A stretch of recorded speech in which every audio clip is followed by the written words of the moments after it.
Welcome back to the Tiny Book Club podcast, where we discuss, analyze, and obsess over fantasy books one chapter at a time. We're your hosts, Miss Shayla, Rayleigh, Poonam, and Peyton. And today we are diving into Crown of Midnight, the second book in the Throne of Glass series by Sarah J Maas. Okay, guys, on this note, I just cannot stop thinking about the ending of this book. The ending was crazy. It's still mind-blowing. Yes. I really thought that you would have picked up on it because anytime there's like a cliffhanger in other series, you've always picked up on it. You have, True. yes. We're I always was so surprised. Yeah. We're always all late to the party, and Michaela's like put the whole equation like, together. I already We're like, know wait, the how end. is she doing this?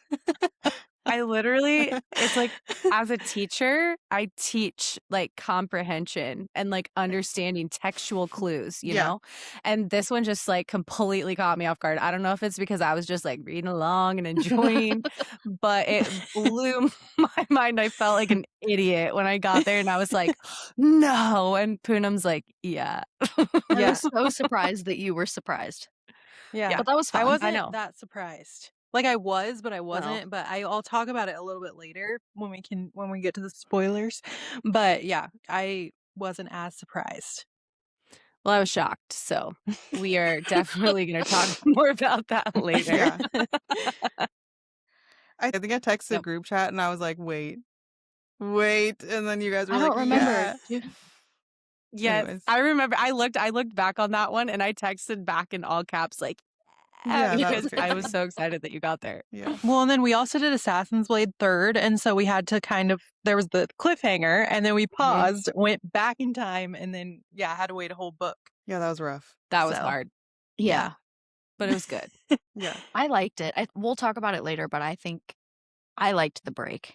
It was kind of nice. I did too, and I wouldn't have wanted to read it first because I wouldn't have cared as much about her or the other characters. Also, there's like this only has to do with Assassin's Blade, but there's like a little Easter egg in there with some of the characters we already know, and you would have missed that if you had read it first. I think Rayleigh and Peyton did miss it. I did miss You it. did. Classic. I think no matter what.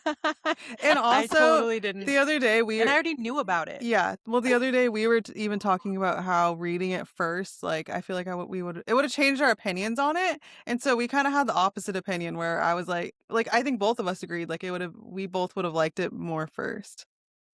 Yeah, because then going into Interesting. Throne of Glass, I like hate that. you know Celaena already, and I feel like that changes your perspective of that just and changes with all the everything. Sam stuff, I feel like I would have been more connected to him if I didn't already know what was going to happen. Oh, that made it so much more devastating for me I when I don't read think it because They're the whole emotional time, readers like we are. No, I know. I don't think so. I literally read it and I Yeah. was like, oh my gosh, this is so much sadder because Yeah. you know the whole time what's going to happen. You know the ending of this story, but you don't know the steps to get there. And that was the hardest part for me, was knowing that he was going to die. And it was a devastating way to die. We just didn't know how it was going to happen. And that was so hard. It made it so much sadder. I feel like I was just waiting for it to happen. Like I was like, is it going to happen in chapter 15 or chapter 40? You know? Mhm. I feel like Or- whenever a character dies, Peyton's like, oh, they're dead. And then she just They're moves just on. moving on. That's just her personality. She's like, yeah, they're dead. Okay. One of us would die and she'd be like, well, let's find another one. We'll find another friend.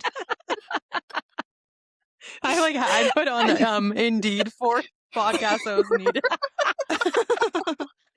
Has to be a book reader.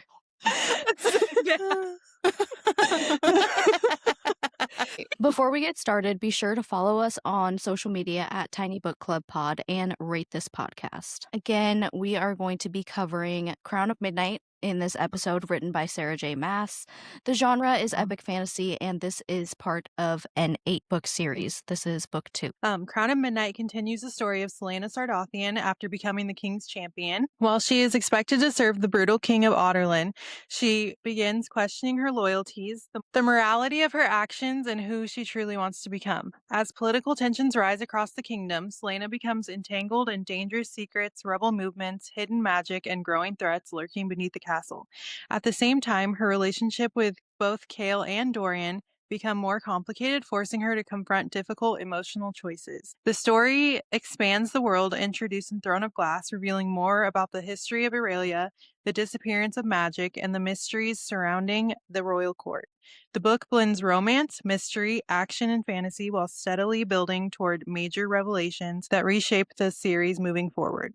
For our first impressions of this book, it's definitely darker than the first book. And while the first book, it does get dark, it's just, you're like, oh, it's going to be a little competition. It's good. And this one, you immediately open up with Celaena, like, murdering people, you know? The first one And you're also, straight to it. yeah, the first one also ends pretty lighthearted, Mhm. and then it's just straight to murder on the first page of this book. Yeah. Yes. Yeah, you're like, oh, she did what now? Okay. Yeah. Yeah. And in that way, I'm kind of like a Chaol because I feel like he like harshly judges the fact that she is an assassin, and we know that. Mhm. That's literally her job. Mhm. But for some Quite reason, literally her job. yeah, it's still hard to think of this tiny little cute blonde girl who's what, she's 19 at this point. Yeah. Who's just going around murdering Killing people, people. you know? We've also Yeah. never seen her doing that because with Throne of Glass, obviously, she wasn't doing that. So That's we true. we heard about her being an assassin, but we didn't Mhm. see it on Yeah. the page. That's true. So Mhm. That's a very very true. good point. Yeah. And then just another little point about the writing style. We went over it last week, but it is written in third person, which is different from a lot of the fantasy books that we've read that are written in first person, like from one person's point of view. In this book, you get several different point of views. And so in this book specifically, we get some different point of views. Like we get the king, we get Grave, and we also get a little Eelway girl. And we also get another point of view that is so brief, but I'm excited to talk about it, but I'm not going to give it away. So, All right. So when we come back, we're going to deep dive into the world of Crown of Midnight.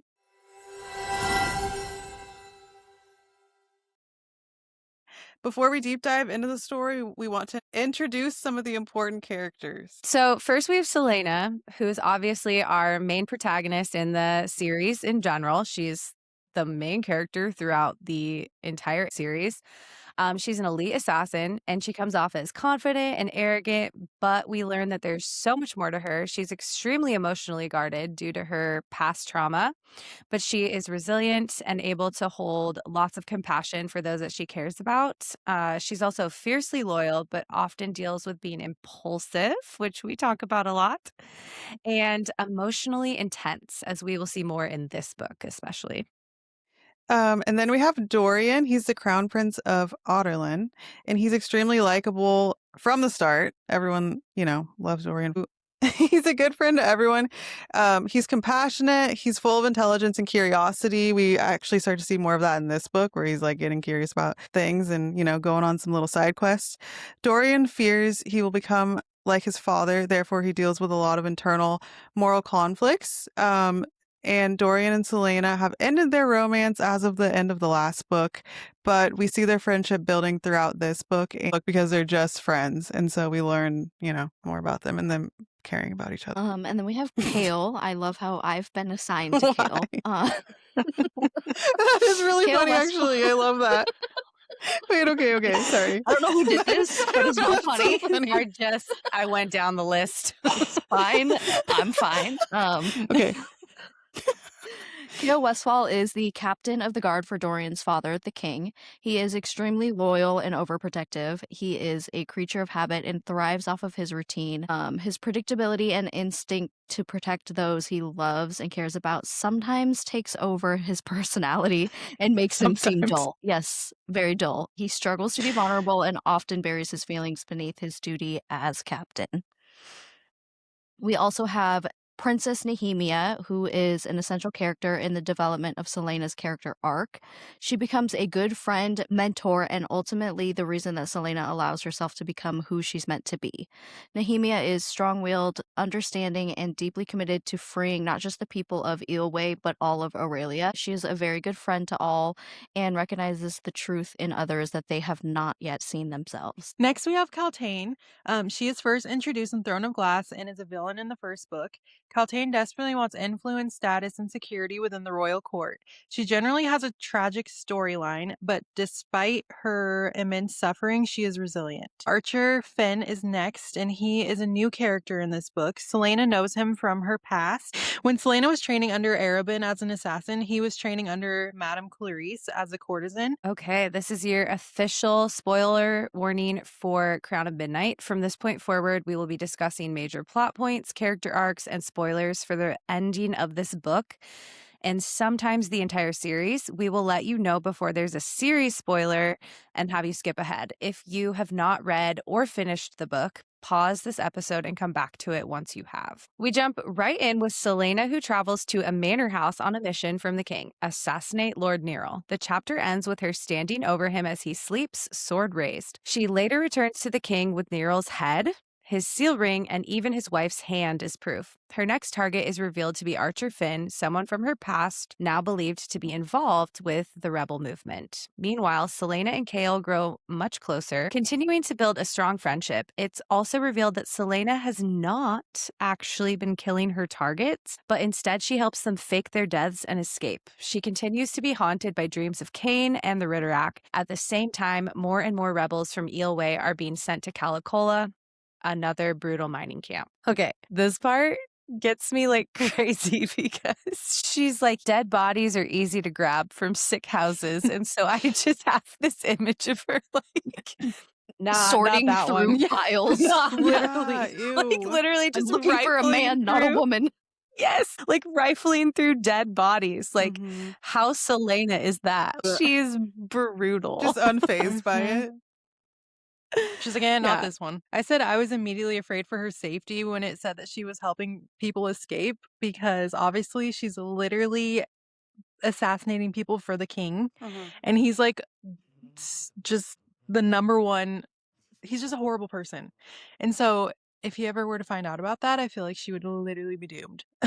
Well, So he I was like, also oh my gosh. says at the end of the first book, I think, when he's giving her the task, he says, like, if you don't do this correctly, I will go after Chaol, I'll go after Nehemia, then if you know, I'll go after her family. Like he lists a whole bunch of people. So she's screwed if she doesn't do it. Yeah. Yeah. I Or if she also gets thought it was caught. funny when her and Kale like have their first interaction of the book, and he's like, "You stink," and she's like, "Yeah, of course I stink. I've been carrying around dead bodies for like you know, Like, what do you expect? like days and days." It's Of funny. course, he makes a note of Yeah. saying that she stinks Yeah. because so Chaol. Okay. We meet Lord Roland, Dorian's cousin, who has recently been appointed to the Royal Council. He immediately proves himself unpleasant, and Celaena also spends many nights talking with Chaol in his rooms as they begin opening up to each other. She tells him about Sam's death, how Sam was murdered by Rourke Farren, and then Chaol tells her that Rourke was later killed by Wesley, only for Arabin to then have Wesley murdered as well. And Chaol admits that he once cared for a girl named Lithian, but Roland slept with her. Wait, I totally forgot about that. Yeah. Yeah. Oh. Roland is such a douche. Uh. So I forgot about the fact that Chaol was the one who shared that Wesley killed Rourke. And so when we go in and you listen to The Assassin's Blade, like all of that, and then also actually, it might not even be explained until Queen of Shadows, but I didn't remember that Wesley was the one because Celaena had always thought that Wesley had hated her. And so it was interesting to realize that he was the one to actually kill Rourke Farren. I was saying that I feel like this part would have impacted me differently if we did read Assassin's Blade first. Just because I would have already been familiar with all of those names, and I feel like I just kind of was like, whatever. I don't know. feel the True. same way. Yeah. I think I Yeah. like took it in and I was like, we'll come back to that later. Yeah. Yeah. So if you listened to that first and then you came back and heard these names, it'd be more of like a whoa moment, you know? But then it's more than just a name though at the same time, like for that reason, you know? So back to when Chaol got his girl stolen by Roland. I love the fact that he mentions that he's like, yeah, I punched him in the face. Something about that makes me hate Chaol a little bit less. Like the fact that he like didn't control his impulse. He just like bam and punched him. Okay, so I thought that this part cracks me up because we talked in the last book too that Celaena loves her luxuries and she loves to party, like she's young, and she says she gets a very generous assassin salary, and then she talks about all the things that she spends it on, like fancy dresses, like all fancy bed sheets, like things like that, because Nice she soap. loves her luxuries. Yes, nice soap. She loves it all. Yeah. Yes, she is. She's very bougie. She is. Okay. While visiting the tomb beneath the castle, Celaena encounters the mysterious door knocker Mort, who begins speaking to her. He warns her that there is still evil that she must stop. Freaking Mort. Okay, so 3 of us are audiobook listeners, as mentioned, and the narrator literally makes Mort. She gives him like a Brooklyn accent, and I'm like, where in Erilea is New York? It's so bad. I can't take him seriously. I can't either. Yeah. It's bad. He's like, Also, I can't do a New Yorker I picture accent. a Beauty and the Beast character, you know, like one of the like the teacups and the candle holder. Like he's like that.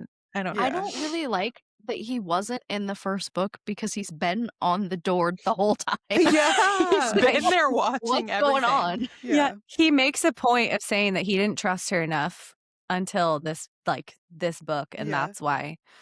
But it makes you wonder, was SJM like, I need to add this character in there, or was he planned all along? Yeah. You know, did he just show up to her like Reese did? He was like, Reese, yes, he just walked onto the this is page. where we're going. Yeah. I love that. Well, New Yorker accent, like really. He should be British or something. Like it really or like throws- Scottish, like, literally anything. he's like, hey, Zoll, how's it going? It's so bad. Ew. He's like, what? Yeah. Literally.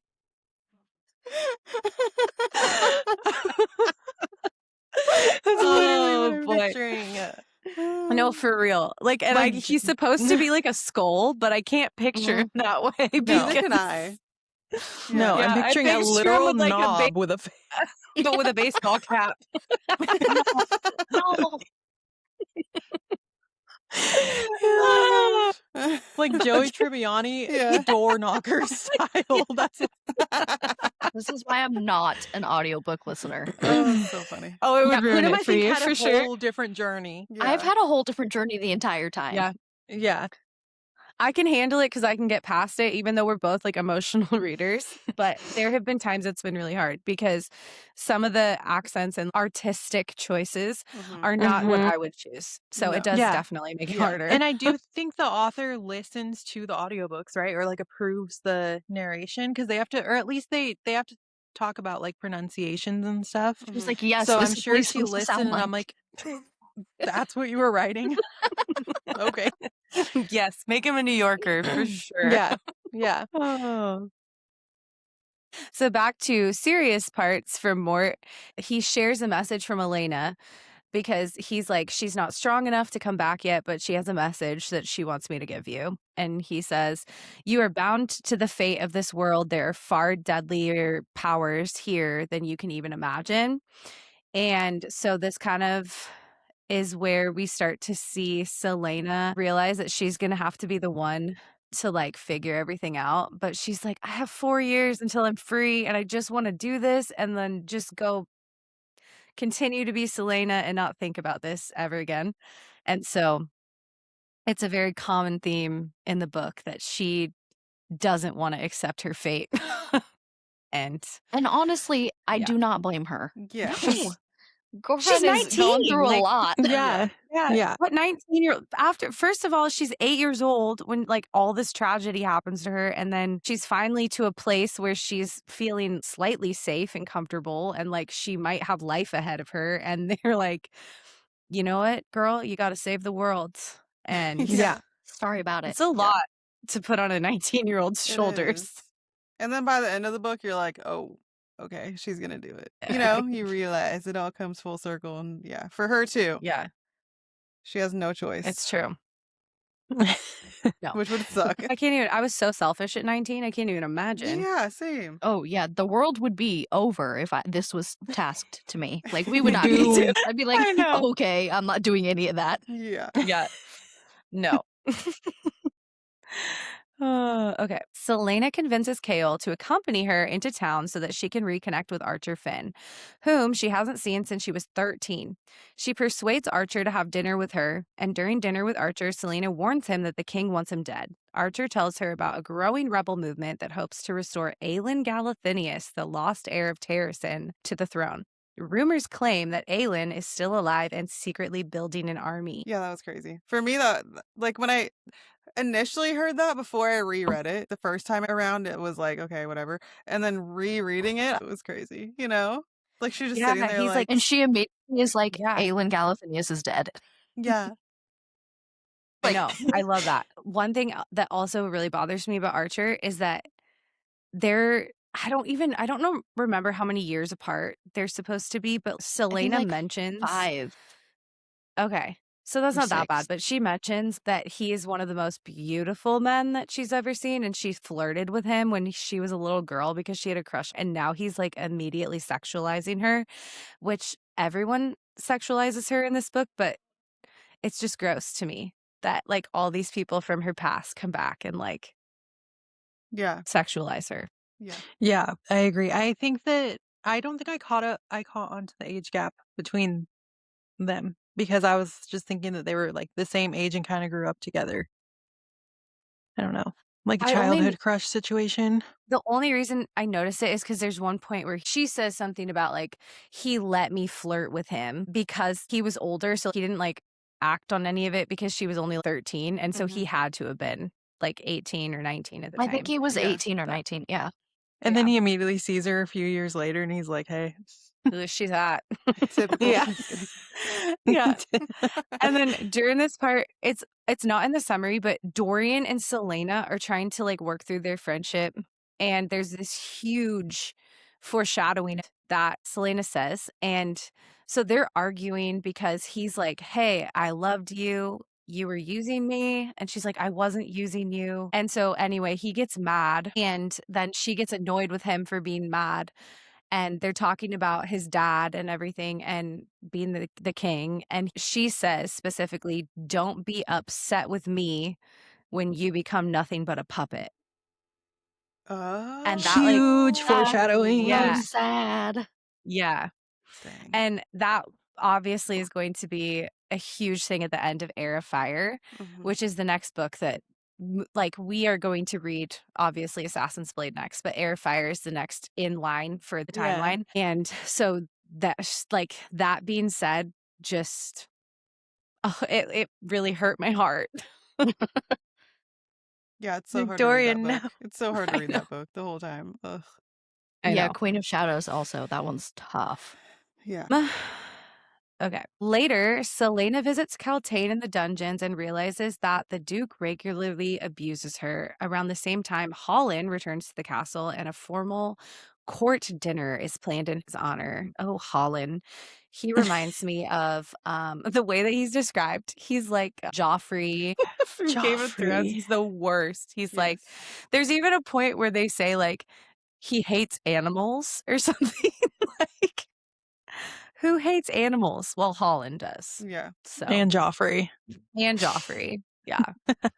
And then the whole plot behind Caltaine being abused is just I know we talked about this in the last one too. Yeah. Yeah. I just feel so bad for not liking her in the first book. Obviously, you're not going to know, Mm-hmm. but just knowing, especially what book is it?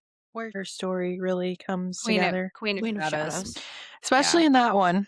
Like, I just wish we could have known her more, like, Mm-hmm. in this part of the series. Like, I wish we could get to know her more, you know? Oh, and then in this part too, Caltaine complains of worsening headaches and flapping wings, which is a huge thing. Everybody who has connections to what's going on that of this deep, dark secret, they all start having headaches, and either they're dreaming of flapping wings or they're hearing flapping wings. So, like, that's a huge part of what's going on.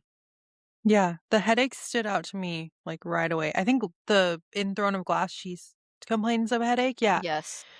When the Duke goes and visits her and she's, like, saying she doesn't feel well and whatever, I was like, "That's interesting." Like, I feel like there's a reason this was mentioned, you know? Yeah, and it continues because there's multiple characters who start Mhm. to complain of headaches. Mhm. Like, the cousin Yeah, Roland. we just Yes. talked about. Yes, Roland, Yeah, yes. he'll start to. Celaena then later attends a ball at the home of a man named Davis with Archer. While exploring Davis's study, she discovers a book filled with word marks and a phrase written inside. It is only with the eye that one can see rightly. Davis catches her reading it and attacks her with a blade coated in Gloriella, a poison that causes temporary paralysis. Celaena kills him and barely makes it back to the castle, where she turns to Chaol for help. Their bond continues to deepen through these moments. When she went on this mission, I knew it would not end well, and then when she realized that there was the, Gloriella on the blade, I was like, "Oh, no, not good. Not good." One point for Chaol in this part, because he truly does stay by her side, sleeps like in a chair in her room, make sure she's okay. So I might give him He's like holding her one hair for back when that. she's like puking all night. Yeah, no, Yeah. that's true. Yeah. Yeah, he's a good boy here. Yeah. I also was like, "I don't know if I can trust Archer yet or Yeah. not," during this part. I was like, Yeah. "I don't know." Yeah. I know, because it almost felt like, did he send her in there on purpose because he Mhm. wanted her to get Mhm. caught? And so there's always that. So you never know who to trust. While exploring the library, Celaena discovers a hidden passage leading to a massive iron door. And we know that iron is known for being immune to magic, making the discovery especially unsettling. So we're like, what's behind the door? And then when she's in the hall, she sees they just describe it as a dark, shadowy figure. Mhm. And so one can only assume it's Vogue, right? Yeah. Yeah. It's gotta Yeah. be. And I in mean, that we never part, really get an answer. like after that, when she goes into the library the next time, she's like literally scared. And she's never Mhm. Yeah. scared, so that's how you know it's spooky, because she's in the library like, I don't want to be in here. Like, I love the library, but for once I'm like not comfortable in here, basically. Well, and it's creepy too because she's like walking and then all of a sudden, like she looks and then it just disappears. Mm-hmm. So Ugh. it's Very also similar to how something happens at the beginning of Tower of Dawn in a library. yes. Mhm. So many connections. Later, the court gathers to hear the famous singer Rena Goldsmith perform. She sings a song about the Fae and the lost world of magic, and it is revealed that she chose this song because the king had murdered her daughter, her sister, and many others that were close to her. In response, the king has her publicly beheaded. Was it publicly? Yes. Yeah. Maybe I really need to reread this book, you guys. So Like she wraps the straight song up. up and then she starts like she goes on like a little rant and then he's like, all right. Yeah, she Like, starts she He's has like a like- speech planned. yeah. And he just straight up cuts her head off in front of everybody. Like she starts Yeah. telling, this is for my daughter, like blah, blah, blah. And then he's like, Yes. nope. Yeah. Yeah. I said I loved this part because no one stands up to him, and so she used this, like, as her last opportunity, her last moments. She knew it would be her last moments, and she used it to, I guess, kind of honor her Shame family him and in what happened public. to them. Yeah. Yes, and no one's, like, ever it just bothers me that no one's ever like, "Hey, this is wrong." Yeah. And then it made me wonder too, did he know that the daughter had like magic or something? Like what was the reasoning behind him murdering her, you know? Yeah. Because he Mhm. didn't just go off on a killing rampage. I guess it could have been like maybe she was from Terracin or something like yeah, so that's possible. But my other thought was it's either that or she had magic or something. Mhm. All right. Celaena finally confides in Nehemia, admitting that she has not truly been killing her targets. She also brings her to the tomb and tells her about Elena. She already knows about Elena, but okay. I said, We knowing know. what we know now about Elena Yeah. and Nehemia, Yeah. this part is. Like, she's not being This part transparent at all. And I is was like, annoying. I yeah. know. I want to No. believe that Nehemia's like was a true friend to her, but also there's just how are you hiding that? Yeah. You know? I know. And this is a spoiler for like up The entire through series. Empire of Storms. So if you've not read, skip a little bit forward. But it's in that moment when Elena explains, like, and we see that vision of Elena and Nehemia together, and she's telling her, like, you're gonna have to do this. You are gonna have to sacrifice yourself, and you're not coming out of this alive. And this is your destiny. And so that is so hard because we know she's gonna have to sacrifice herself to bring forth Celena's character arc, and that is heartbreaking because Again, a lot of yeah. pressure to put on an 18, 19, however Yeah. old she was at the time. I would Yes. be Yeah. like, no thanks, I'm not doing that. Mhm. Yeah. The And world can end. I'll end with it. I'd be yeah. like, I'm It's simply fine. not gonna do that. Yeah. Yeah. Whenever it's brought up, like, so when are you gonna go back to Eelway? She's like, oh, I don't know. Like, I still have some things to do, you know? But she actually is Yeah. gonna True. go She never back. has a answer. Yeah. I just hope that she said really strong goodbyes to her parents and brothers, knowing that she was leaving for good, because that whole thought is just devastating to me. Yeah. So at the royal ball, Celaena is assigned guard duty, and during the event, she and Chaol share a dance together while Dorian and Nehemia watch from afar. Nehemia tells Dorian that he possesses hidden powers within him, and she like touches his chest. I didn't like that. I was like, why are you touching him? That's How my did Dorian. Did she Please know don't. about his power because of the Yes. Elena stuff? Okay. Yes. Yeah.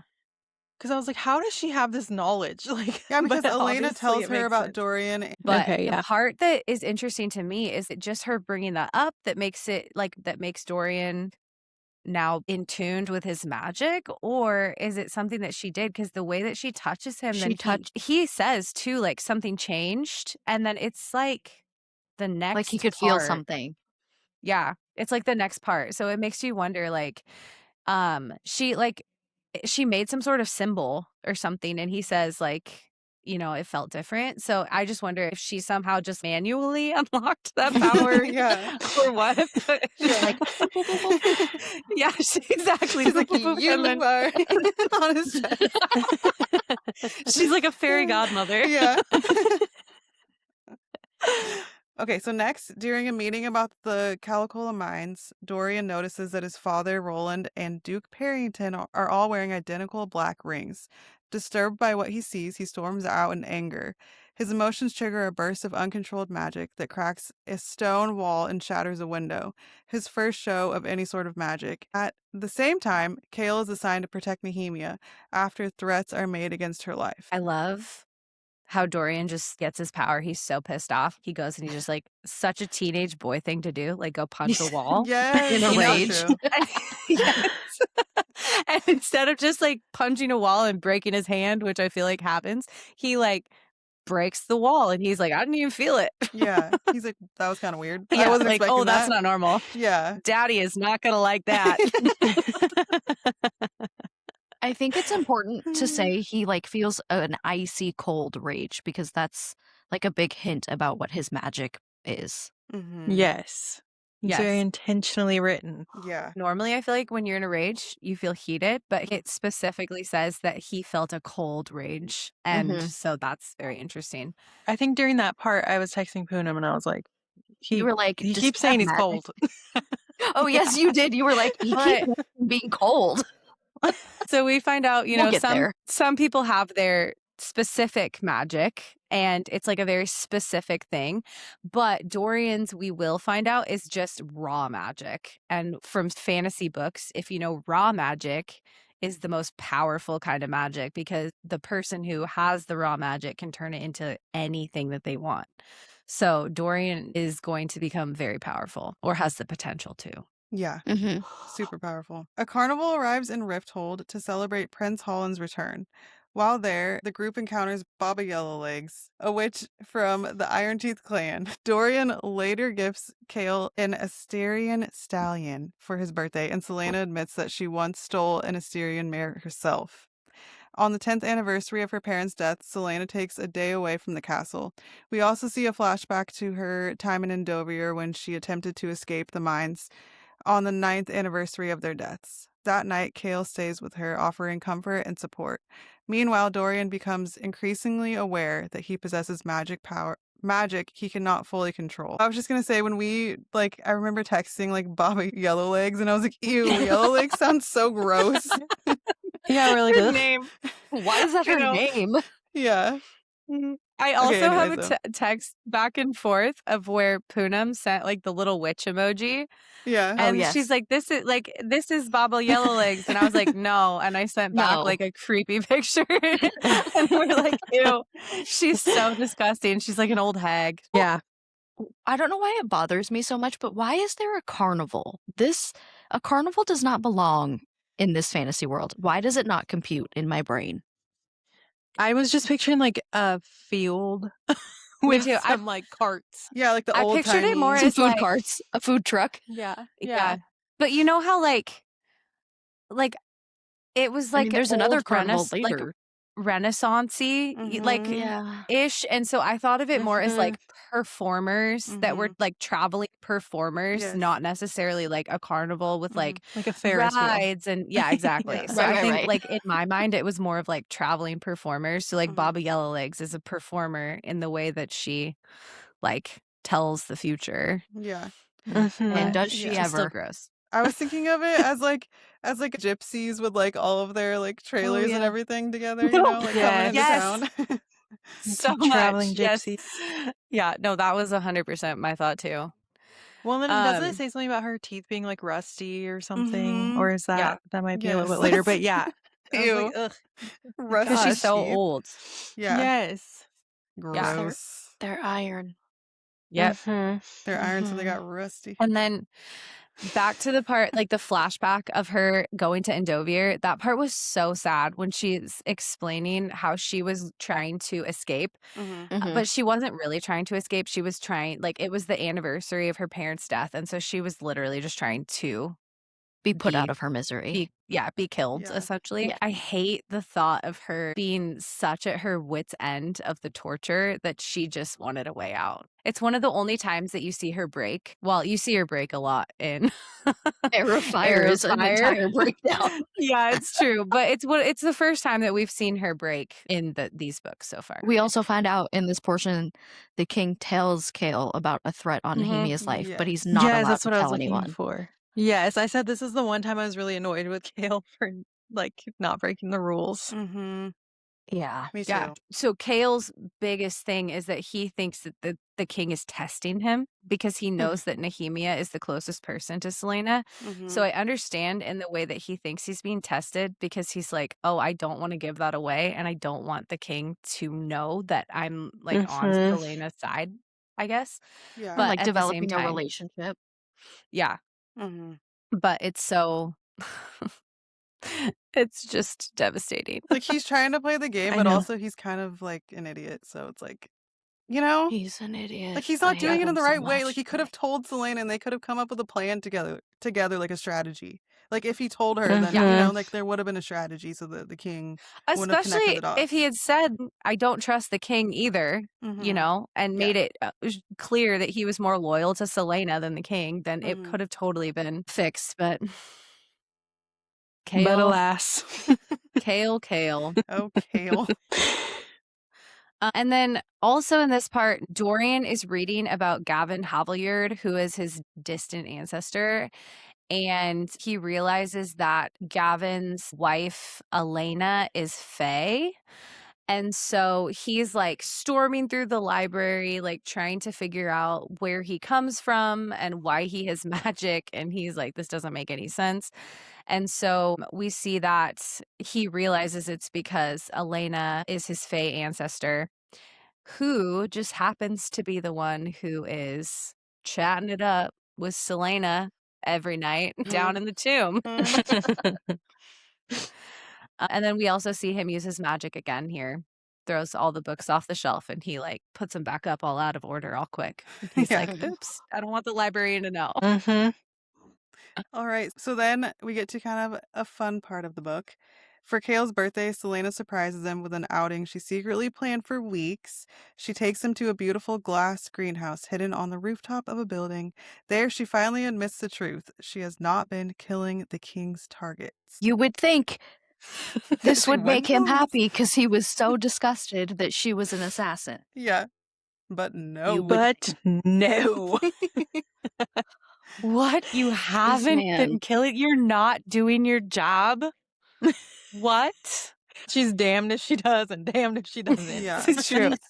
I think, This is where we decided as a group that his name is Chaol Gaslighter Westfall because she can't win. He's mad. And first off, it's his birthday and she's planned like this whole thing. And she's like, I'm going to be honest with you and tell you this really important thing that I think that you need to know because I'm opening up and I'm falling in love with you. And I want you to, know. And then he's like, how dare you?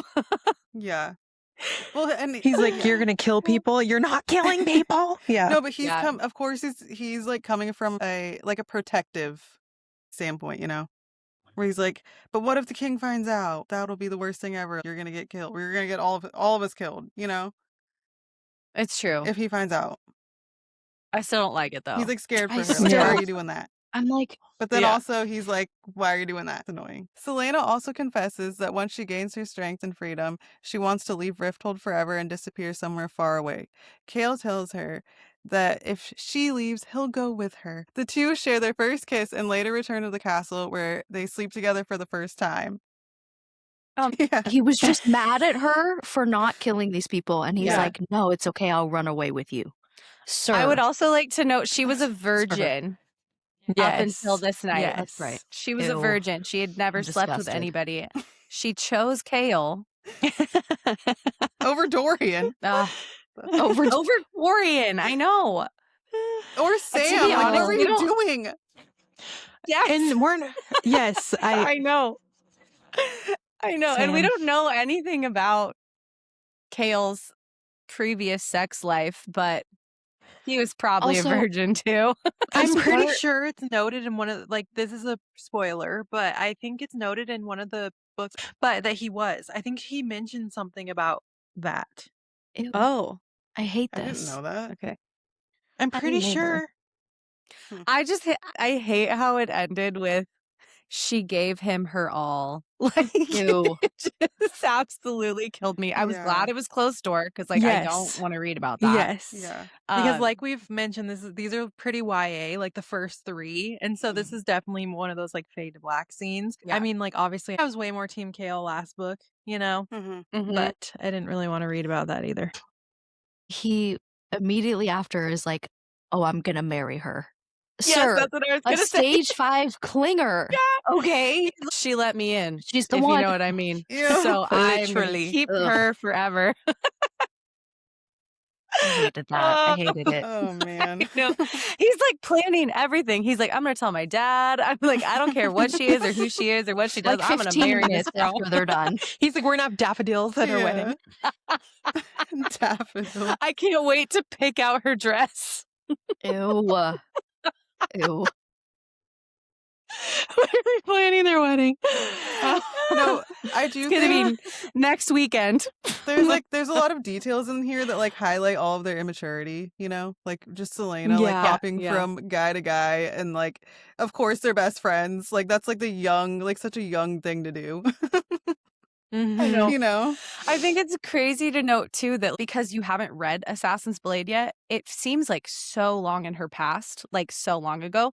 But Sam has only died, she mentions, like 13 months prior. Which yes, she's only 18. So or like in the first book, she's only 18. So moving on, like that's fine. She has every right to do that. But it's still it is from like guy to guy to guy at first. Yeah, I was like, this Which is is kinda, the wrong guy. When I was first reading it, I was like, I was not expecting this, because that's. I think you even texted us. You were like, "Is this whole series her just hopping from man to man to man?" Yes, she was like, she did. It's different than I any think I other saved book that text. that we've read. I think Like, I that have it doesn't too. normally happen in these kind of books, you know? No, normally it's like the first guy they see. They're like, Yeah. oh my Well, gosh, she's gorgeous, and then it ends up I being mean, someone they hate. Yeah, and then Feyre hops along pretty quickly from Yeah. Yeah. three Yeah. Just different. one hop, though. Not two. No, it's two. Not Well, three. two because there's like the boy The human. she banging behind the shed. He doesn't Yeah, but see, count. that's like, I feel like that's like more casual. It's true. not like I'm gonna like end up with No. them. I was Like, she saying to knows she's Rayleigh not too. I going think to. it's That's very because true. we've Yeah. seen each relationship. It's not just like, oh, I had a boyfriend 3 years ago and we don't know who he is. Like we've seen each relationship from the start. Yeah, that's very yeah. true. Mm-hmm. Yeah, So I you're don't like, know. poor wait, Dorian. is this the guy? Dorian's And then like- she's like, no, this is not the guy. Yeah. And Dorian's like, I loved you. And she's like, you're a really good friend. You'll find somebody. She's like, it's okay. I know. I'm just gonna go mess with Gail. See you I know. around. Thanks for the dog and all of the candy, but I'm really Yeah. into your best friend. We're Yeah. gonna go Who has bang zero in a broom personality closet. and, you know. Ew. Bang in a broom closet. Oh, that's funny. That comes up in a couple chapters for all of those wondering. Elsewhere, Dorian seeks out Baba Yellowlegs, hoping she can help him understand his growing magical powers. She instead wants to sell what she knows about him to others and has no intention of helping him. What a bitch. I was gonna say this bitch. Freaking Yellowlegs. I was about to say this. I wrote Baba Yellowlegs, you old hag. Yeah. Baba. So back to Baba Yellowlegs. The only thing that she said that's helpful is that he needs to find out how magic vanished and then look for the exception to the rule, basically. So like she's like, you need to look for the exception. And we know that his dad banished magic 10 years ago. The king banished magic. So the exception would be him, right? The So fact that his son has magic still. Mhm. yeah, so it's very interesting because obviously he doesn't know this, hasn't put it together. Nehemia later confronts Celaena, asking her to promise that she will free Erilea. When Celaena hesitates, the two argue fiercely. Nehemia calls her a coward before storming away. Soon after, we see Nehemia secretly meeting Queen Elena in the tomb beneath the castle. Elena reveals that either Dorian or Celaena must break, and that Dorian is not ready. So it must be Celaena. Come on. Dorian I'm isn't sorry. ready. Sorry. So I'm like, just say it. Just say it's Celaena. Why do you have to make it so complicated? Just beating around the bush. She asks Nehemia whether she knows what must be done, and Nehemia quietly answers that she does. Nehemia, no. I know. It's so funny to me too that she's like Dorian or Celaena must break. Like Celaena doesn't even know who she is. Like she's in such denial about who she is. Dorian at least like knows his name, you know? Sure. And Knows so his name. True. It's Later, just, he like, doesn't. crazy. Yeah. Yeah. True. In Queen of Shadows, And- he doesn't. Oh, I know. Don't even bring that up. Also, the fact that she's down there with Nehemia and like 3 chapters before, Celaena has brought her down there thinking that she's revealing this huge information to her, but she's been down there plotting with Elena the whole time. Also, when Mort told Celaena, like, oh, Elena's resting, she can't come. She can't come to the phone right now, but she can answer for Nehemia. Yeah. True. Oh my Yes, gosh. I didn't I didn't even know think that. about that. That's true. Yeah. Pisses me off. Anyway. And then those last words, when she tells Celaena that she's a coward, like that is just, I can't imagine that being the end of a conversation and just leaving that with my friend. It's heartbreaking. And yeah, that's like the worst thing that Celaena could ever hear, you know? Like knowing Yeah. her. Yeah. That's like the Mhm. worst Yeah. thing she could Like ever she be really told. hit her where it hurts. Yeah. Yeah. She's like, On oh, purpose. sorry, my parents were murdered. I endured 10 years with Arab Hamel, and then I endured an entire year being enslaved, being whipped in the salt mines. But yeah, I'm a coward. I can't even. Ugh. The king tells Dorian that Nehemia is going to be questioned around the same time Chaol is kidnapped. Celaena discovers a note left behind and realizes that a rebel group has taken Chaol captive. She goes after him alone, and for the first time we truly see why she is feared as the world's greatest assassin. When she finally reaches the rebels, she discovers that Archer Finn has betrayed her. He reveals that he has been working with Nehemia for the past 6 months, helping lead the rebel movement. Archer also tells her the horrifying truth. The king never intended to question Nehemia. He planned to have her killed. Archer blames Chaol, saying he knew there was a threat against her life. And that's Archer. fair, honestly, Archer. because he did. He knew there was He a threat did. and he didn't say anything, and Yeah. that's why Chaol sucks. But at the same time, Okay. I'm not a Chaol sympathizer. I am not. But at this book, like reading it the second time, I didn't pay as much attention the first time. So when you're hearing it and the whole thing goes along with Archer, like we know now that everything has been skewed. And so everything is meant to make Chaol look like the villain. And so that part is hard. Even Celaena admits that at the end. She's like, I know I shouldn't hate him, but I can't not. I think that when Celaena's waiting for Sam in Assassin's Blade, like she's literally just waiting for him to come back home after his little mission he goes on. And I think that when Chaol goes missing, that probably brought up a lot of trauma for her. Like she immediately was like, oh my gosh, he's not coming home, you know? So yeah, I hate how she's just left in the dark about something so important regarding Nehemia. It's just, this is a crazy part of the book. Like when this was happening, I was like, oh my gosh. I think it's also important to note that when she goes in, she doesn't just go in like, I'm going to save Chaol. I'm going to do this strategically. No. She goes in, she's like, anyone who gets in my path is getting chopped up, like straight Dead. murdered. Yeah. Like, it doesn't matter. So she goes in and they find out, you know, it's the rebel group that has taken Chaol because they're trying to cause a distraction. And she kills like half of them. She kills so many people. Yes. And they're not as mad about it as they should be. Yeah. Like every time I'm like, they're not like that pissed about it. They're just, you know. Right, I guess we gotta regroup. Yeah, they probably exactly. expected her to have a reaction like that, and she is an assassin, so I'm sure they knew that.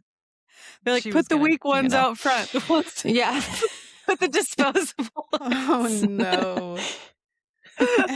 But yeah, I just think about putting myself in her shoes, like her waiting for him to come back. That had to have been such a horrible feeling. Yeah. Like her because figuring out that he's missing. Yeah. she knows Yeah. that she waited too long with Sam, so she's not gonna wait for Chaol. Yeah. Yeah, she immediately goes to him. But then it leads back to also now she realizes because Archer tells her, like, no, he's actually planning on having her killed. So now she's like right back to the same thing. Like she ran that way to go save Chaol, and now she like immediately has to go back, and she's like, oh no, I need to save Nehemia. So just ultimately, like, so much trauma here. Yeah. A lot of Yeah, running. she realizes it's just a distraction for her to leave the Yeah. castle.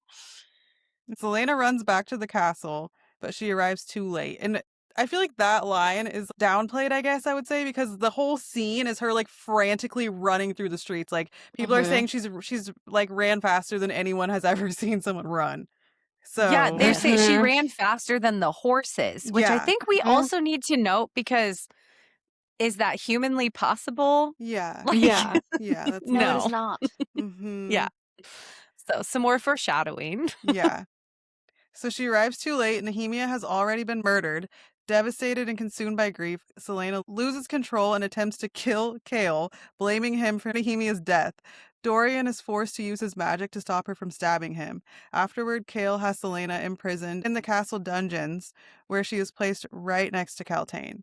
And that part, too, is just like immediately treat her like a dog. You know, they're like, Yes. ugh, that To the part was like, yeah, that was rough. That part made me so mad because she obviously is going to be so upset about her best friend, and she blames Chaol, and he immediately is like, shackle her up and throw her in the dungeons. And he specifically says, I don't trust her with anything but straw. Like, just put her in the dungeon with straw. Don't give her a blanket. Don't give her anything. And that is so harsh to me. That made me hate him. Yeah. That's why I said here, my favorite part is when Celaena attempts to kill Chaol. I'm totally joking, because I have another favorite part, but Yeah. goodness gracious, he deserves those deep wounds. Yeah, and she screams at him, "You will always be my enemy," which is a little bit of foreshadowing, but also their friendship is just never the same after this. Mm-mm. Yeah. Cannot recover. Mm-mm. They Thank like God. No. went from like a happily ever after to immediately done. Like just Literally, done. wasn't it like yesterday he was like, "I'm gonna marry her." Yeah, it's very boom, boom, Yes, boom. Yeah. Like, Mhm. it is. yeah. I love that Dorian, and she thanks him for it later, is able to stop her. He uses his invisible hands, which we know is one of his special talents that he uses later on. Yeah. But yeah, he uses them to stop her from actually killing him, and she only gets a few deep scratches in, which is good. Thankfully, nobody notices. This is So magic. Yeah. yeah, Yes. yeah. I said once again, I just feel really bad for Caltaine just being held in the dungeons. Like Celaena's in a cell next to Caltaine. Like the fact that she's been down there this whole time Mm-hmm. Yeah, Yeah. and that's she's just tough. locked away. Yeah. Like what? And That's being crazy to used. me. Like Yes. Yeah. they mention that the guards turn the other way Mhm. when Duke Parrington comes down, meaning that they just freely allow him to do whatever he wants to her, and they just like turn around. Yeah. Celaena does take care of that by telling Chaol, who then makes sure to like he beats the guards basically, Mm-hmm. but it's still Yeah. And I said I yeah. understand. Obviously, I understand Selena's anger toward Kale. It's hard to note though, like once again, spoiler for the future, but knowing that Nehemia knew Mhm. that that was her fate, you know? Yeah. And obviously Celaena can't be mad at Nehemia for that, but it's like she knew almost more than Kale, you know? Mhm. Yeah. She definitely knew more than him. Yeah. Yeah. I think she can be Yeah. Yeah. mad at her for that. 100%. Yeah. I would I be feel mad. like Yeah. and so far, like, I'm, like, what, a quarter through Kingdom of Ash, and so far still there's been no closure between Nehemia and Celaena. Like, she does come back at the end of this book briefly, but she's like, "Don't call me again," you know? And so it's just Yeah. Don't call me again. Yeah. for real, she does, though. She's Yeah, like, she "This is does. really Like, dangerous. Like, don't do this again." So I know it was necessary, but it's so harsh. and then I think Michelle, you put that when she just willingly takes the sedative each day, people act Yeah. out. Like, that's it. She wants nothing. She comes Yeah, back because she goes down with Caltaine, and Caltaine's like, "They drugged it," and she's like, "Great, that's all that I want." mm-hmm. And Mm-hmm. so for days, we don't know how long she's down there, but probably like a week, she's just sedated because Mm-hmm. she doesn't even wanna be functioning. After Nehemia's death, Celaena is returned to her rooms completely devastated. She refuses to leave her bed as grief consumes her. And like we said, I think it's like close to 2 weeks that she's Oh, not bad. doing anything. Mhm. Yeah, and, like, over and over again, all you hear is her inner monologue, and the only thing that you're hearing is Nehemia saying, "You're nothing more than a coward," Mhm. over and over and over, and clearly, it That's had so to be hard. done for her to come into who she is, but it's so hard. She's so young. It's really hard. We then see life inside the Calicola mines through the perspective of a young girl, giving a clearer understanding of how much Nehemia meant to the enslaved people there. Nehemia had become a symbol of hope and resistance. As news spreads that Otterlin assassinated her, the girl finally snaps and kills her overseer. Part is crazy, It like, is. I loved the this POV, but No, yes. I did Yeah. too. It's like it's one of my favorite POVs in the book, but just to think they have children straight up Enslaved. enslaved in the mine. Mhm. Mhm. And so this one did give like Hunger Games vibes when they're all doing the thing when the three finger motion, Mhm. because she kills the guard and then they like Mhm. start an uprising, which I think is super cool. Yeah, like I was saying, this is one of my favorite POVs, obviously not because I like children being enslaved, but I think it's a good example. I don't. I think it's a good example of how, just need to get that out there. I think it's a great example of how the author brings the entire world to life. She provides so many different POVs from people all over in different territories and in different parts of Aurelia, and this one is really deeply moving. Yeah, I mean, I we think. wouldn't know what was going on, and it adds so much to the emotional piece of this Yes. whole story. Back in Rifthold, Dorian continues struggling to understand and control his growing magical powers. Celaena becomes convinced that Grave was responsible for Nehemia's murder, so she leaves the castle to hunt him down. When she finds him, she confirms he was involved, and Celaena brutally tortures him for information. I forgot about this. Brutal. Yeah. We get a Grave point of view. In chapter 35, And he was in book 1, just a reminder for people. Yes. Yeah, he's in the competition. I think he's the one who dismembers people. Yes, he's like the brutal Yeah. assassin. Yes, yeah, yes. like Ew. brutally. Yeah. And so he was Minister Mollison's champion. Mhm, And mhm. so he's hired, she believes that he's hired by him. And so I love, she goes out and not only that, she steals Damaris, which is the Oh yeah, the sword. truth-telling sword and daggers straight from the tomb. And she's gonna take her time with Grave. And then in his POV, he thinks that he is going to get away with this so easily. Mhm. And he doesn't. He Yeah. does not. No. Afterwards, she delivers Graves' severed head to the king and his council. Yeah. Drops it on the table in front of them. Through the investigation, it is revealed that Minister Mullison hired Grave to kill Nehemia. Celaena also learns that Archer and the rebels manipulated events to make her see Chaol as the true enemy because of his loyalty to the king. Meanwhile, Chaol has dinner with his father, who pressures him to leave Rifthold and return home to Aniel. Yeah. Good. Yeah. So when she comes home with the head and she just drops just it, they're walks all in. like gaping at her because she's like, Yes. Like "Pop, here's unannounced, the head." just like bursts in and is like, Yeah. Mhm. Like, this is really the first time that we get like terrifying. I mean, we saw it when she went to try to kill Chaol as well, when she was super pissed about Nehemia dying. But this is the first time that you're like, oh my gosh, you are just a weapon. And Like no remorse. She literally just no fricks given. yeah, yeah, nothing. yeah. She looks at the king and the king looks at her, and they like understand each other in this one moment. And Dorian, he looks at both Dorian's of like them, sick to and his he's stomach. like, I do not like this one bit. Yeah.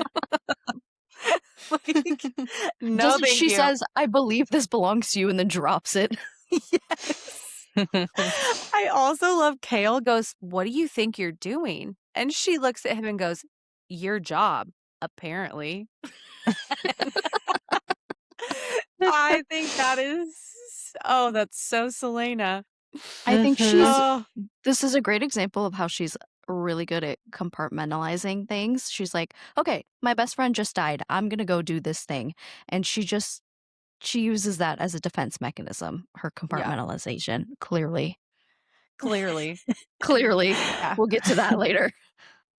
Yeah. I mean, at this point too, she's like, I got nothing to lose. Like, I just lost my best friend. You can't do anything to me. Like, do whatever you want. I don't care. I'm going to do And, whatever. but that scene is crazy. It is crazy. Your job, apparently. Yeah. Still mourning, Celaena burns anything that reminds her of Nehemia, including the dress she wore on Chaol's birthday. At the same time, she solves the riddle she discovered in Davis's study. It leads her to a long, mysterious poem describing 3 immensely powerful magical objects. Again, I forgot all about this. Wow. I wrote the poem down because first off, she goes in and she is searching Nehemia's room and she finds that same book that she found from Davis's office, but Nehemia has wrote on it, do not trust, and she thinks it's the wyvern sigil. But we find out in a minute that it's something different because she's like, well, yeah, obviously, like, I'm not going to trust the king of Otterlin, but we find out that it has more meaning. And then in the book, it says, it is only with the eye that one can see rightly. And she realizes that Damaris is the sword of truth. And so she realizes like, oh, I need to put this up and see through it. And in that, the riddle says, by the Valg, 3 were made, of the gate, stone of the word, obsidian the gods forbade, and the stone they greatly feared. In grief he hid one in the crown of her he loved so well, to keep with her where she lay down inside the starry cell. The second one was hidden in a mountain made of fire, where all men were forbidden, despite their great desire. Where the third lies will never be told by voice or tongue or sum of gold. And so, yeah, it's Is it sorry. Is it no, with the sword or is it with the eye of Elena? it's with the sword. So she originally thinks it's the eye of Elena, and she tries that and it doesn't fit. And so this Oh, that's right. clicks. Like, she runs down after searching Nehemia's room, and she goes, "Oh my gosh, like the sword of truth." And so you can see with the sword of truth, and so she holds it up, and Mort's like in his accent, like, "Yeah, girl, you right." Like, I don't know. But yeah, it's just this whole part, so many things are coming together, and it's so interesting to me. It just gets so exciting from here on out because she's realizing all of these clues. And then after she does this, of course, Elena, who now has the energy because Nehemia is with her now in the afterlife, she's like, "I don't need to come talk to Nehemia, so I need to come to you." And this part, we like see Celaena weep, and Elena sits and holds her while she's weeping in the tomb. And Yeah, she tells her that Nehemia is safe and with her. yeah, she needed that for sure. But yeah, this whole scene is so interesting. Later, Celaena visits Nehemia's grave and sings a song in mourning. Chaol overhears her singing and later searches the library to identify the language. He discovers it is the ancient language of the Fae, leading him to suspect that Celaena may come from a noble bloodline. Also, he's just like another standing exciting there moment. watching her mourn her friend like a creep. Just saying. Also, in his point of view, when he's watching this, he says she didn't She's sing a it bad well. singer. Yeah, Yes. I was like, Like, God. what a Chaol thing to say. So rude. He's like, she was off key. However, yeah. However, this is weird. I need to look into Yeah. this. Also, like, I need to figure out why she's singing in this weird language. So it leads him to the library, which, on another note, the librarian sucks because the librarian is pissed about Fleetfoot. And every time Chaol goes up to the library, he's like, "You need to take care of this monster that's running around the library." And then we find out it's Fleetfoot. And he also does mention that there is a cloaked figure roaming around at all hours, which is creepy. And we know that that is not Fleetfoot. Not. Definitely But not. the scratching and everything we know is just the dog running around. Yeah. So this is the point where Chaol realizes that when Celaena said, "You will always be my enemy," that it was a slip up Foreshadowing. because we find out that he is looking for funeral songs from Terrason. And then he finds out that when nobility die, they sing their songs in the lament of the Fae. So only those of noble blood would sing them at the light of the moon. And he realizes that Celaena is noble. He doesn't know necessarily like what house she's from or who her parents are or anything. And he asks the librarian to. And the only way that would Only know- way somebody would know that song yes, is if they to were be from a noble family. Yeah. Yeah. He starts putting it together that her family was slaughtered by the king. And so when she says, "You will always be my enemy," it's specifically because He serves the king. he serves the king. Yeah. Celaena and Dorian share a quiet dinner together, strengthening their friendship. And I specifically put, this is one of my favorite parts, chapter 39. Celaena decided to join him for dinner, and she says, "Because I have nowhere else to go." And his response, it says, looking at her with kindness she didn't deserve, he says, "Then you will always have a place here." He's perfect. And Peyton doesn't like him, and it bothers me. Yeah. like I said, and I think I don't remember what book I think it might have been this book that we were texting about this, but I was like, I just feel like she needs someone that matches her way more than either of these two. Cause like these two are That's just true. Yeah. That's very true. He's so sweet. Like, she doesn't need someone sweet. You know what I mean? I feel like if they would have ended up together, she would have just, like, walked all over him. Yeah. No, it's true. Well, she already kind of does. Like, I was going to say, we see that she does that anyway, and they're just friends. Yeah. I like this part, but it also bothered me because I'm like, you've been kind of like, not necessarily like she hasn't been going out of her way to like be friends with Dorian. They don't have like any animosity, but like she, you know, like she's just been like hung up with Chaol, and then now that that whole thing's over, then she's like, oh, I guess I don't have anyone, so now I'll like go back to Dorian, and I'm like, Dorian's like, okay, hey, how's it going? yeah, like what the heck? Come on in. Yeah. Want some soup? Seriously. What's also important to mention, Dorian tells Celaena that Roland has been having headaches Yes. in this interaction. Yep. And I was Just like, I that. freaking... Important to remember. Seeking answers about the poem, Celaena visits Baba Yellowlegs. The witch explains the history of the word keys, 3 magical objects capable of opening word gates between worlds. Long ago, demons called the Vogue crossed into Erilea through these gates and nearly destroyed the world. The Vogue eventually split the word gate into 3 pieces, forging them into rings that were given to the 3 kings. These word keys could be used to open portals between realms and wield enormous power. Baba Yellowlegs says, nameless is my price, but gold will do for now.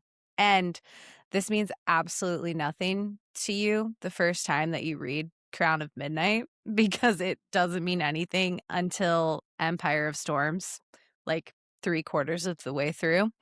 And we find out in, I think it's Queen of Shadows or maybe Heir of Fire, but Baba Yellowlegs can tell the future. And so we know that Nameless's price means more than just her saying it. Like there's a huge meaning behind it. And I don't want to give anything away, but that is a crazy bit of foreshadowing that doesn't mean anything until like 4 books.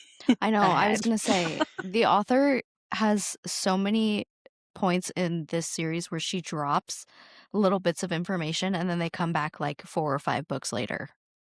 Yeah. She's a mastermind. It's always so fun to go back and reread, especially with SJM books, because like you go in not knowing and you're just reading along for the vibes and the fun, and then you go back and you hit so many more things that you never would have realized. Yeah, rereading is always fun. Yeah. Like rereading every series, I feel like there's always little things that you realize. The Fae fought to reclaim the keys, and Queen Maeve ultimately helped banish the Vogue from Erilea. The poem contains clues pointing to where the word keys were hidden. Baba Yellowlegs also reveals that the King of Otterlin likely already possesses at least one, which may explain how he rose to power so quickly 10 years earlier. Celaena realizes Baba Yellowlegs knows dangerous secrets about Dorian's magic. Fearing that the witch might reveal his secrets, Celaena decides she has to kill her. However, Baba Yellowlegs attacks first, knocking Celaena unconscious and tying her up. In a dramatic escape, Celaena frees herself and ultimately kills the witch. And you don't really realize at the time, but killing Yellowlegs comes with a lot of consequences, and that will come back into play later. She's always getting herself into dangerous situations and like diving head first without really thinking things through. And Which so, I- yeah, obviously She does, like Baba Yellowlegs can sense that Celaena is thinking this, so it's not really like she knows she's gonna have to kill her simply because she's gonna give away Dorian's secrets and Dorian's gonna die somehow or whatever. So she has to. But at the same time, yeah, you're like, girl, why? Like, here we go again. Yeah, again. And it's a dramatic scene. Like, it's not just like, oh, she did this. Like, they are fighting. And then she like throws her in her stove and burns her. After she cuts her head off. Yeah. Yes. It is crazy. Mort reveals that the Kraken witches still exist and have simply gone into hiding. He explains that Baba Yellowlegs was not just any witch, but the queen of her clan. I just wrote, I hadn't thought about the witches at all. And we don't think anything of them until Heir of Fire when we get a whole entire like witches point of view, like from here on out. But it's just super interesting to me because I just was reading about Yellowlegs and then not thinking anything of it. Like, oh, Yes. she's a character. Like we now don't know she's their gone. structure. Yeah. Yeah. And now like there's no connection. I was going to say, this is the first time one of the witches has been introduced, and then they come back into play later, and I hadn't realized how big a role that they would have. but the structure of the witch clans is a little bit confusing. So when we get to Heir of Fire, I will have a whole post on our Instagram and on our TikTok because without a little explanation, you're going to be lost. Yeah. I had to ask for specification and look it up because I was like, this is like, I don't understand. Yeah, we'll have a whole chart. Determined to uncover more secrets, Celaena returns to the mysterious door hidden beneath the library. Using a spell from The Walking Dead that is meant to unlock doors, she opens it and discovers a strange staircase leading underground. Beyond the staircase in a corridor lined with 99 numbered doors. Each passage leads to another corridor with fewer doors, 66, then 33, 22, 11, and finally 9. At the end, she reaches a chamber with 3 doors, one of which has already been smashed open, suggesting that something dangerous escaped long ago. The final passage leads directly beneath the clock tower. Unknown to Celaena, Dorian has followed her underground. As she explores, she realizes she is not alone. A monstrous creature, something that was once a human, is hunting her in the darkness. She tells Dorian to run while he desperately uses his magic to try sealing the door behind them. Stressful. Scary. Imagine this big figure just running after you. Oh my God. Scary. I know. And it's shadowy, so it's not totally human either. Yeah. I think it's described as having like long claws or something, which is super creepy, Yeah. but a human face. Mhm. And now we know that the Volg are demons from another world. We get a Volg POV right here. And I think that's so interesting because it's Yeah. very, very brief. But this Volg demon is talking about how it's been there for a really long time and it doesn't remember who he is. So we can tell that it's kind of whatever it was human, but now it's being taken over by this Volg demon. We start to see where the story is leading and what our big problem is going to be for the rest of the series. Yes. Yeah, I feel like there's nothing worse than a chasing scene. It makes me anxious. I don't like reading them. I put this little fun fact in here. Is now a good time to tell you guys that whenever I start a new book, my first order of business is to flip to the last page and read the last sentence. I do that every time I start. That is. Every time I start I a don't book, even like have words. I have read the last sentence of Kingdom of Ash. Think about that, okay?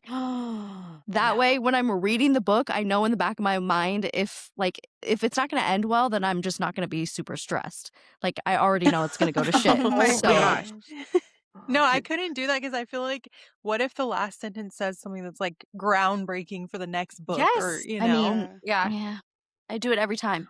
Well, Every time. this one does. And so No, it was Captain Westfall falls to his knees. Oh, okay. Okay, I got you. Like I very specifically cover it until the last sentence. But yeah, I Okay, do it every okay. time. It's weird. I One kinda time like Austin that. watched me do it and he was like, "What are you doing? Didn't you just start that?" You're like, but I'm finishing it first and then I'm gonna start it. Yeah. Celaena manages to kill the creature by beheading it. He realizes it had once been human and suspects the king created it through dark magic. Dorian finally confesses the truth about his own magic to her. Meanwhile, it is revealed that Caltaine has been taken to Morath with Duke Parrington. And Roland. Which, Yes, oh yes, and that's right. Roland, yes. Yeah. And that does not give me a good feeling. No. And we know they all have rings. So Yes. so this is my favorite part of the book is when I can just imagine them slamming the door closed and her being like, Dorian, you hold this while I get the word marks done. And like, we need to do this. And I absolutely love that they're working together. This is the first time they're working together on something other than when they were romantically involved. And so I love that. And it's just one of my favorite scenes, knowing that they're just friends, but their relationship is moving forward. And I love this line. So do you want to explain yourself first or should I? And I love that too. Because they're both like, oh, we have a lot of explaining to do. And this is the point when they really start to open up. And so their friendship develops because they're now going to be open with each other and they realize that they have a lot more in common than they realize. Celaena also pieces together another horrifying truth. The first word key was hidden in Elena's tomb, and the king discovered it when he was only 20 years old. Mort hints that the king used the word key to suppress magic across the kingdom. Desperate to speak to Nehemia one last time, Celaena decides to open a portal using the word gate. Yes, so this is where we realize that the king and Duke Parrington are probably not quite themselves because they let They're Erewhon not quite out right. forever ago. Yeah, they're not quite right. Like the king, we know the king of Otterland was 20 years old when this happened. And however old he is now, he's got to be probably at least in his 40s, right? And so it's just interesting. And then something that I thought about literally today is that if the king was part Volg when he created Dorian, if you will, like Dorian could possibly be part Volg, which is a very interesting thought to me. So Yeah, like how does that work? Yeah. I don't know. There's a lot of theories on it, and we will talk about them as the time goes on. But yeah, so we find out this connects to Queen of Shadows when they're talking about all of this using the word key and how Erewhon immediately took over control. It was a complete accident. They just like found the riddle, and we're just like two young guys, like Chaol and Dorian's age, just running through the tomb. They found this and they accidentally found the word key in the crown and let him out. And so then Celaena starts to figure out so on the tomb it says times rift, and she figures out that's an anagram for I am the first. And then she finds out that the word key is in Elena's crown, and because in the riddle it says in grief he hid one in the crown. I knew that from the moment I read the riddle at first. I was like, all right, well, just turn around and look over there. And then Yeah. she didn't. And I was annoyed. Yeah. Yeah. Like Yeah. it's a little obvious. But she opens it up, and guess what's not in there? The word key, because it's already been found by the king of Otterland. Losing my place. At the same time, Dorian experiences a dream in which Gavin appears to him, warning him that Celaena and the danger of what she's about to do. Gavin tells Dorian where to find her and insists he must stop her. When Celaena finally succeeds in opening the portal, Nehemia appears to her. Nehemia warns her to never open the portal again and reveals that she knowingly accepted her fate, fully aware that she was going to die. Okay, first of all, she's like really harsh when she's like, never do this again. When Yeah. I'm like, hello, can you just be like, hey, I'm fine. Everything's good. You're not a coward. Like, No, so we don't. sorry. We don't get that. We don't get that. No. No. I fear that I think Nehemia is a villain. She orchestrated her entire death in order for Celaena to have to face her true identity, and I don't like that. It feels like manipulation to Yeah. me. It pisses me off a little bit. Elena and Nehemia have all the answers. And why aren't we just telling her outright? Why do we have to Again. make it a whole thing? Why Yeah. are they so vague? Yes, I because do think Nehemia, it's if because Nehemia had said, like, hey, girl, I'm going to have to orchestrate my whole death if you don't, buck up. Lock But in. yeah, Yeah. but she doesn't. She's like, oh, you know what? No, that sounds like a better idea. I think I'm going to die. Yeah. I do And think that just like, I think it's because at this point Celena's like a little too immature to see the bigger picture, but Yeah. definitely in the later books like Empire of Storms, she's matured quite a bit and she's still operating off of partial information, and that just pisses me off. yeah, she doesn't get all of the information until the end of Empire of Storms when like she's in the mirror. That is Yes. the point where she gets it. And she handles it really well. Yes. But it's crazy how it all goes down. Archer appears in the chamber. Archer admits that he knows about the word keys and wants to find them for himself. Celaena realizes that Nehemia had actually been trying to warn her about Archer all along. Archer confesses to orchestrating Nehemia's assassination. He kidnapped Chaol to lure Celaena away from the castle and planted false threats against Nehemia's life to make Celaena distrust Chaol. So Archer, the little snaky snake, has been orchestrating this all along, and we learned that here. Yeah, crazy. Yeah, so Nehemia, she left that note for Celaena knowing that she was going to go through her stuff, and it says don't trust, and she thought it was a wyvern, but it's actually a symbol for Archer. And so it literally says like don't trust Archer. And so she knows in that moment, like she puts it together and it clicks like, oh, But once again, why couldn't we have put Don't trust something? Archer. Yes. Or told her from the beginning, like, Yes. yeah. As this unfolds, Dorian finds Chaol and tells him they must rescue Celaena. Together, they arrive at the portal chamber where they find Celaena, Archer, Fleetfoot, and another monstrous creature. In the chaos, the monster drags Fleetfoot through the portal. Chaol jumps in after her without hesitation, and Celaena follows. Inside the other realm, Celaena transforms into her Fae form for the first time in front of Chaol, revealing the truth she has hidden for so long. She is part Fae. Together, they manage to kill the monster, and Celaena finally kills Archer as well. Okay, a point for Chaol because he went after her Yes. dog. Yeah. He went after Fleetfoot, okay? He do like also, that. in this part, he is willing to sacrifice himself to save Celaena and Dorian and Fleetfoot. Until Yeah, he true. sees Celaena transform into her Fae form with her Yeah, pointy then he gets a ears little... Yeah, and he is a canines, little, and like- then he gets the ick. Yeah. Yeah, that's true. But also, yeah, he didn't even... I feel like he didn't even have a second thought. He just literally went in. Yeah. he Yeah, did. that was nice. Whatever. Okay. Sorry.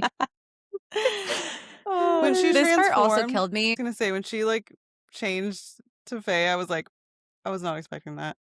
You know? Oh, that me really took either. me by surprise. You weren't, Yeah. you guys. No. Okay. No, this whole ending shocked me. And again, I don't know if it was because I wasn't paying attention or I don't know, but it just blew my mind. All of this. The fact that she could shift into a Fae too was crazy. Yeah, that's like the first we've ever, I don't know. That's like the first time I've Yeah, ever, 'cause- like, I've never thought of that as a possibility with someone before. Being Yeah. able to like switch back and forth. We hadn't brought up the Fae at all. We knew they existed, but the way that it had been described, they had been gone generations ago. So it was just crazy to think that it was possible for her to do that. So in this part, Archer's talking about how Farron enjoyed torturing Sam. And that was so maddening because he was using it against Celaena in this moment to just keep trying to rile her up. And obviously, she is going to kill him. So, like, why would he antagonize her? He knows she's an assassin. Why would you keep antagonizing her? And that's her actual by saying, job like, at the moment. you're- It's, you know, like she was trying to give him a Yes. chance the whole He time. literally gets paid to do this. Yeah. No, 100%. She's like trying to give him the chance. And yeah. But He's an idiot. yeah. I know. He's such an idiot. And then she starts toying with him too. She's like, oh, you're right. You're right. And Chaol's watching all of this too, mind you. So he's watching her toy with Archer, which he's probably getting a serious ick because he already was. But He sees her in action. Yeah. He's like, oh no, that could be me. Afterwards, she explains that her great-grandmother was Fae, giving her the ability to shift between human and Fae form. Wanting to protect her, Chaol turns to his father for help, convincing the king to send Celaena away to Wendlin. In exchange, Chaol agrees to return home to Aniel with him. The king orders Celaena to travel to Wendlin under the pretenses of assassinating the royal family there. Which we find out is her cousin. So she's going to be assigned to go kill her family. Yeah. Yeah. And is this when we get the king POV? Yes. Yes. And I said it's even creepier knowing the backstory of what was going on, like hearing his thoughts. Yeah. I it's feel so like, are you creepy. actually hearing his thoughts, you know? Yeah, that's true because he talks about, he's like, oh, sweet Dorian. Like, I think he literally refers to him as like sweet Dorian and how his son is like too sweet for any of this and how he wants to keep him away from Celaena. He talks about how he's proud of Chaol and wishes that Parrington had been there to see all of this, which is very interesting to me. And then he also brings in the fact that he was curious about who opened the portal because he could feel it, showing that he's in tune with the magic. And then also he mentions that he brought Baba Yellowlegs in specifically to build an alliance with the witches to ride the wyvern. So he like mentions that in there. We get so much information in just a few short paragraphs from his perspective, but they're all super important pieces of information that are so important to the rest of the story. Before leaving, Celaena kneels at Nehemia's grave and swears a blood oath that she will one day free Ilwe. She also tells Chaol the full truth about the word keys and word gates. Finally, Chaol confesses that he loves her. Homeboy Oh, yeah. Too late, fumbled. bud. Yeah. Too late. Like, we Um, don't, at this point, we don't care. No. We're over it. We're No, like, we're like, yeah. oh, you were gonna marry her and all of that like next weekend. Oh my gosh. I can't even say like this part makes me want to cry. She says, "Thank you, Dorian, for being my friend. I'll come back for you." Yeah, the "I'll come back for you" also made me wanna cry. It's really I sweet. know. It's not I just sweet, it's just like we know how much that means. yeah, after, Yeah, when she's saying goodbye, Yeah. Mhm. I like that she's choosing to see the good in Dorian, even though he's the son of the man who ruined Mhm. her life and murdered her family. Yeah. Yeah. so she says to Chaol, I'll still pick you. I'll always pick you. And then And never then I picks him said, again. I said, and she never looks at him romantically, literally ever again. Like, No. This is the crazy part. Chaol is the one who Psych. sends her off. Psych. And we know, like, she now is going to go and find her love. And you Yeah, know that he getting sends into her the away air into the fire. arms of someone else. Yes, he literally sends her into the arms of someone else. But you guys, she sends him into the arms of his true love. That's true. That's True. And it is, oh, I have so much more to talk about that, but we'll talk about that in the Assassin's Blade because that's when it comes up next. But oh my gosh. Okay, just before departing, Celaena whispers a date into his ear, the date her parents died. In that moment, Chaol realizes the truth. Celaena Sardothien is actually Aelin Ashriver Galathinius, the lost heir and rightful queen of Terrasen. Aelin! Crazy. Crazy. I can't even with this part because my mind was so blown. Me too. I specifically remember being like, oh my gosh, I know Aelin. Like, she must come in later. Like, I've heard her name, like in Instagram stories. She is Aelin, you guys. Yeah. It's still the coolest thing to me. I was just gonna say there was some foreshadowing in book 1, literally in the first chapter, where Celaena is meeting Dorian for the first time, and I think she addresses him improperly, and Chaol says to her, "Your Highness," and Celaena says, "What?" And Chaol says, "You will address him as your highness." But the way that she says what, I've heard in the audiobook, she kind of snaps at him like she's responding as your highness because she's Yeah. the your She goes, highness. what? Mm. Like he's talking to her. Like he's talking to her. Yeah. I know. I love that. Like she threw that in there, you know, and like none of us would have known until Yeah. this book. And I just, I love that. Also the fairies, the small, like the little people, or The magical little whatever. folk. Little folk. Yeah. yes, they leave her flowers and like and everything, and they only did that because she is royalty from Terrasen. I said, okay, not gonna lie, and I said this to Poonam, but I saw a spoiler, so I was trying to see how to spell Celaena when we were reading Throne of Glass, and it's her Wikipedia page, and it says Yeah. Celaena, later known as Aelin. Oh no, She knew the whole time. I was like, okay, but I No. didn't know like obviously how it happened or like how she became Aelin, and then when what's her face? When Nehemia starts calling her Alentia, I was like, maybe she drops Celaena and it like Alentia, Aelin, like maybe that's how it comes together. Yeah, you didn't know the But yeah. significance Yeah. behind it. Yes, but I was like, okay, so she's Aelin. Like I knew that from like early in book 1. My advice is if you're going to read this series, do not let your phone find out that you're reading this. Otherwise, your social media will be inundated with spoilers all over the Yeah. place. Yeah, it's literally explore That's page so is like annoying. Throne of Glass. Don't talk about it. Don't mention it to anyone. Don't Google it. Don't Nothing. speak it out loud. Definitely Yeah, don't. don't Google it.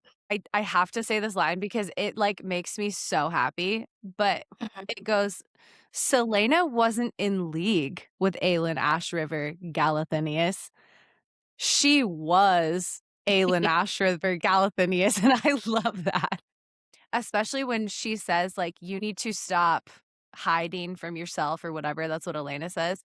Running and from your past. yeah, running from your past. Like, she obviously has had the most traumatic past, and we know that, but it's so fun to get to see where she's going to end up. This was the most exciting ending. I was so excited to get here. So now we have 2 books worth of character development for Celaena, or Aelin, as we know her now. So, how does it change things knowing that she is Aelin, and how has she grown as a character in the book so far? Well, we learn about her past. We find out that her parents being murdered and her being saved and escaping. And I feel like knowing that now, like knowing that she was not taken by Arabin, because that sounds like he kidnapped her, but like I don't know, He just kinda did. he kind of did. Yeah. The fact that she's literally a princess and path that she went down, and like instead of being a princess turning into a queen, she literally became an assassin, which is crazy. Yeah, since she's so young, she's so impulsive, and she's an assassin too, so I feel like she does things, like, really quickly because she has to. So it'll be interesting to see, how that continues to grow in the series, to see it, if she starts to make better decisions or more calculated decisions, I guess. We know she does in Queen of Shadows. She makes some very calculated moves, but I do think she's still a very impulsive person.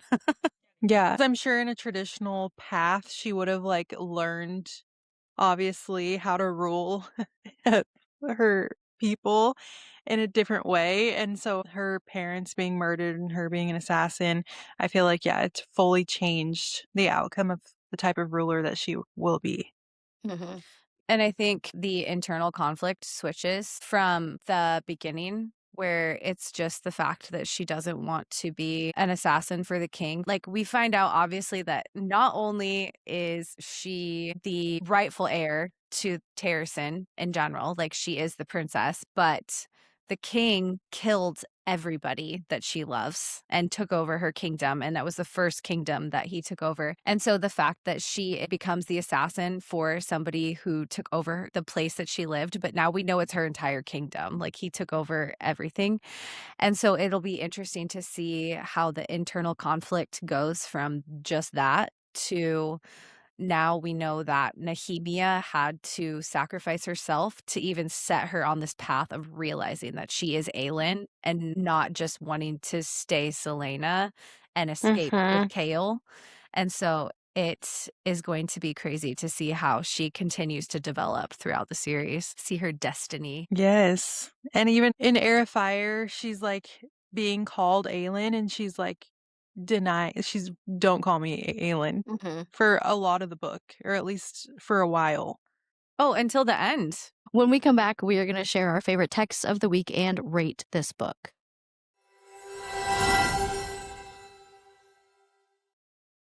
Okay, so for any of you that may be new listeners, we have this segment because this podcast idea came from our actual real life book club. We started a group text with the 4 of us where we all regularly discussed our favorite books and would pick new books and read together. The idea to start a podcast stemmed from our group texts, which are always chaotic and sometimes unhinged. Each week, we pick our favorite text sent from another person in the group chat while we are reading our book for that week. So my favorite text, I was literally scrolling through the other day because I had to scroll back until like April. And and this one, Poonam goes, we were talking about Dorian, and Poonam goes, "Free my boy of these troubles." And I don't know why, but it made me laugh so hard. And Pay right underneath it goes, "Why am I so meh about him?" And then she goes something about him like, "He's so vanilla." I don't And this, I don't remember saying that at all, but I do feel like the next 2 books I kept saying free my boy Dorian. well, Like, you were already ahead of us, so oh, like that's true. you knew more. He's just going through it. Yeah. My favorite text of this week, no shame, it's a text that I sent you guys, and I said, "Kale Gaslighter Westfall reminds me of one of my exes."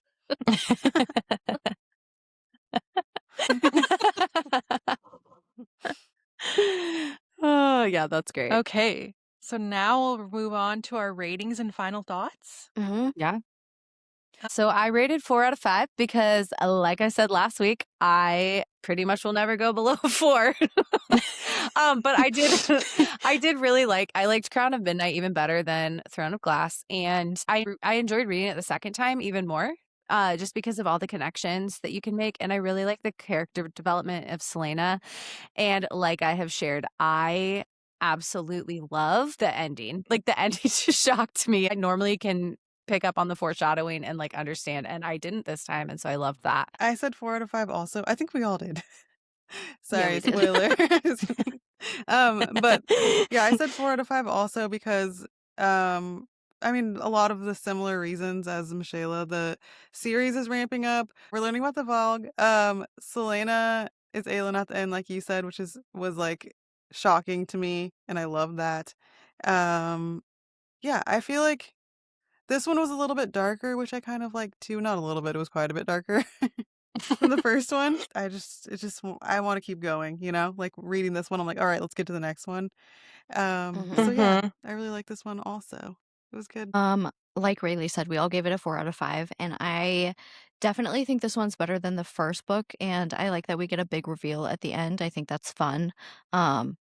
Unfortunately, since we've read pretty much all of the rest of the books in the series, I'm comparing it to those, and it's definitely not like one of my top 3 favorites. I also think the writing style of this series changes quite a bit and matures quite a bit after, like, from Heir of Fire and onward, and I like that better. 4 out of 5 was my rating. I said I like how we get more answers in this book. I also enjoyed the progression of Chaol and Celaena's relationship, because I like Chaol. But I You do mean to where they hate each other at the end? It's a great time. Yeah, the progression of their relationship in the beginning, okay, but then it all goes downhill. But anywho, I said this earlier, but I do remember saying that I don't think Dorian or Chaol are good enough for her, and that she needs someone who matches her. I know that we're a little mad at Nehemia for withholding info, but I was really sad when she died, especially because of her last words to Celaena, as we talked about. But this book was really easy to fly through. Like, I think it went really fast. I agree. And I mean, just when recommending it, I said I would recommend it higher than the first, but obviously, like, if you're reading the series, like, you're gonna recommend the book, you know? Yeah, definitely. I think we would all recommend. It really introduces a lot more, and again, you have to read this book to understand the rest Understand. of them. Yeah. And then I said I enjoyed the reread more than the first time, and I would not suggest just rereading it, like read it and then reread it. I would suggest reading the others and then coming back and rereading it again so that you can start making those connections, because you really do enjoy it more when you understand those pieces that you didn't quite understand as much the first time that you read it. We discussed several people that we find villainous in this book. Let us know in the comments, who do you think is the biggest villain in Crown of Midnight? Thank you so much for listening to today's Crown of Midnight episode. If you enjoyed our banter, please be sure to subscribe, leave a comment or review, and share our tiny book club with another book lover. Next week, we will be deep diving into The Assassin's Blade. The Assassin's Blade is a prequel that is best read after Crown of Midnight.